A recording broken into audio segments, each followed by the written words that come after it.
Medical বোর্ডের পরামর্শক্রমে আমরা হয়তো ওনাকে দেশের বাইরে নিয়ে যাওয়ার জন্য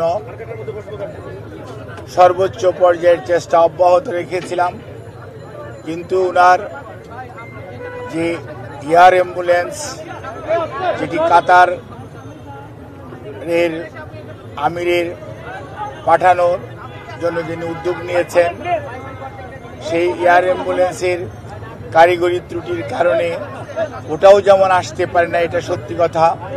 অন্যদিকে মেডিকেল বোর্ডের সদস্যগণ জরুরিভাবে মেডিকেল বোর্ডের সভা করে এবং একসাথে বসে সিদ্ধান্ত নিয়েছিল যে ওই মুহূর্তে ওনার ফ্লাই করার সঠিক হবে না। সেজন্যই আমরা ওনার যে বিদেশ নেওয়ার যে বিষয়টি সেটি কিছুটা বিলম্বিত হচ্ছে এবং ভবিষ্যতে হয়তো শারীরিক অবস্থাই বলে দিবে যে ওনাকে কখন বিদেশে চিকিৎসার জন্য নিয়ে যাবে অথবা নিয়ে যাওয়া হবে। কাজেই এখন আমাদের মেডিকেল অ্যাম্বুলেন্স সবসময়ই প্রস্তুত আছে, কিন্তু প্রস্তুত থাকলেও সর্বোচ্চ পর্যায়ে দেশনেত্রী বেগম খালেদা জিয়ার সুচিকিৎসা এবং ওনার সেফটি অ্যান্ড সিকিউরিটি অর্থাৎ চিকিৎসাগত দিক থেকে এইটি অত্যন্ত প্রাধান্য পাচ্ছে সর্বত্রই। এবং আমাদের যে মেডিকেল বোর্ডের সম্মানিত সদস্যরা ইউকে এবং আমেরিকা থেকে এবং বাংলাদেশ থেকে যারা অংশগ্রহণ করছেন, ইভেন সুদূর চায়না থেকেও, সবাই কিন্তু ওনার ফিজিক্যাল কন্ডিশনের উপর সবচেয়ে বেশি গুরুত্ব দিচ্ছে। এবং আমরা মনে করি, আমরা সবাই, দেশের সকল মানুষ ওনার সুস্থতা চায়, চিকিৎসকরা চায়, দেশের আবাল বৃদ্ধ বনিতা সকল ধর্মের সকল রাজনৈতিক মতাদর্শের মানুষরা চায়।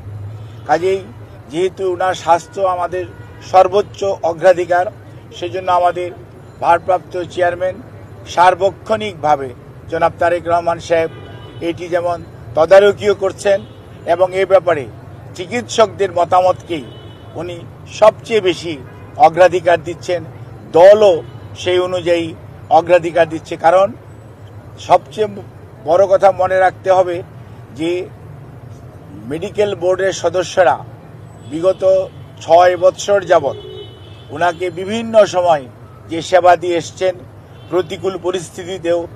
আজকে হয়তো পরিস্থিতি কিছুটা বদলেছে, কিন্তু আপনারা সবাই সাক্ষী কি অবস্থার মধ্যে দিয়ে আমাদেরকে বিগত 6টি বৎসর পার করতে হয়েছে।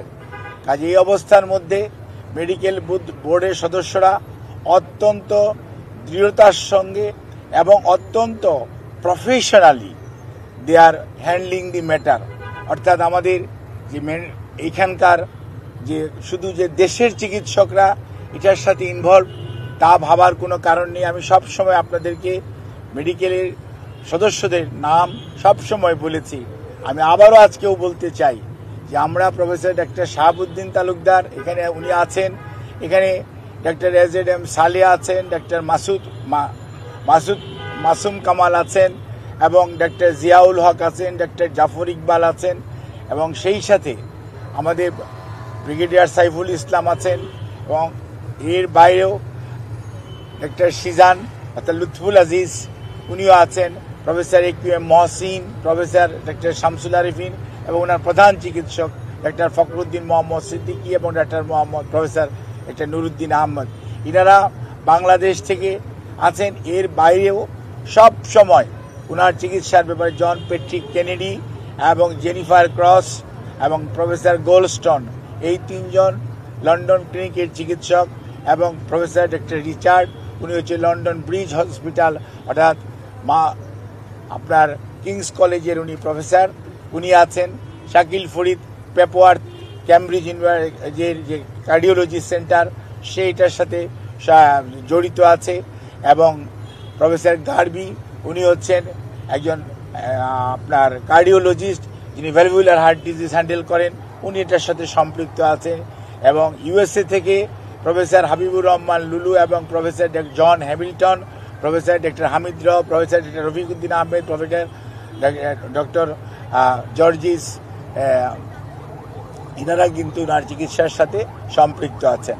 কাজেই সব সময় এই চিকিৎসার সমন্বয়ের জন্য ডক্টর জুবাইদা রহমান, উনি আগে লন্ডনে ছিলেন, গতকালকে উনি এসছেন এবং উনিও সার্বক্ষণিকভাবে এই চিকিৎসা মেডিকেল বোর্ডের সকাল বিকাল যে মেডিকেল বোর্ড বসে পরামর্শ করে সেই সমস্ত বিষয়ে উনি অংশগ্রহণ করেন এবং সার্বিকভাবে ওনার পরিবারের সদস্যদের মধ্যে বিশেষ করে সৈয়দ আশামেলা রহমান এবং শামীম ইস্কান্দার সাহেব সহ পরিবারের সদস্যরাও এই মেডিকেল বোর্ডের সভা বসার পরবর্তীতে তাদেরকেও এবং আমাদের ভারপ্রাপ্ত চেয়ারম্যান জনাব তারেক রহমান সাহেবকে, আমাদের দলের মহাসচিব মির্জা ফখরুল ইসলাম আলমগীর সহ দলের সর্বোচ্চ পর্যায়ে নেতৃবৃন্দকে যথাযথভাবে অবহিত করে রাখা হয়েছে। কাজে ওনার চিকিৎসার ব্যাপারে বিভিন্ন ধরনের সোশ্যাল মিডিয়াতে, আমি তো সোশ্যাল মিডিয়া দেখার সুযোগ হয় না, আমি দেখিও না, কিন্তু কোনো সময় অনেক গুজব শোনা যাচ্ছে বা অনেকে বেড়ায়।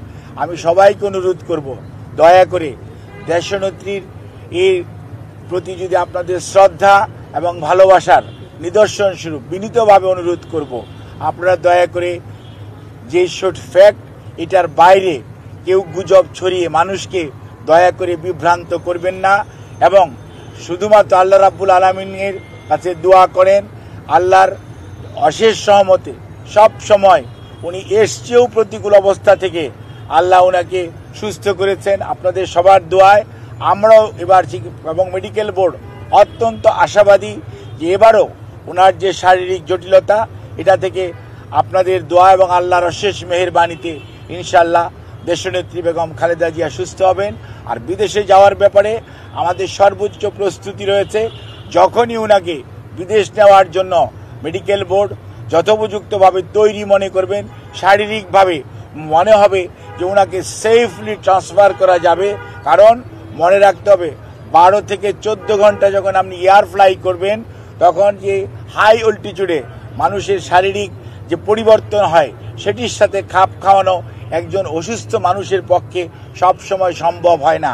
কাজে এই জিনিসটি খেয়াল রেখে আপনারা দয়া করে বিভ্রান্ত হবেন না, দয়া করে কেউ বিভ্রান্তি ছড়ানোর চেষ্টা করবেন না। সর্বোচ্চ পর্যায়ে কাতার গভর্নমেন্ট এবং আমাদের যে অন্তর্বর্তীকালীন সরকার সর্বোচ্চ পর্যায়ে সহযোগিতা আমাদেরকে করছেন এবং তারা ওনাদের বিদেশে নেওয়ার ব্যাপারে ওনাদের যে সহযোগিতা অব্যাহত রেখেছেন। বাট ওনার শারীরিক সুস্থতা এবং চিকিৎসা মেডিকেল বোর্ডের যখন পরামর্শ হবে তখনই ইনশাআল্লাহ ওনাকে বিদেশে নিয়ে যাওয়ার হবে। তবে সবার আগে মনে রাখতে হবে ওনার চিকিৎসাটাই সর্বোচ্চ প্রাধান্য পাবে। সেই জন্যই ওনাকে চিকিৎসার জন্যই এখানকার হাসপাতালের কর্তৃপক্ষ এবং সেই সাথে কর্মরত সকল পর্যায়ের স্টাফস যারা ওনার চিকিৎসার সাথে সম্পৃক্ত, যারা চিকিৎসার সাথে সম্পৃক্ত না, সবাই সহযোগিতা করছেন।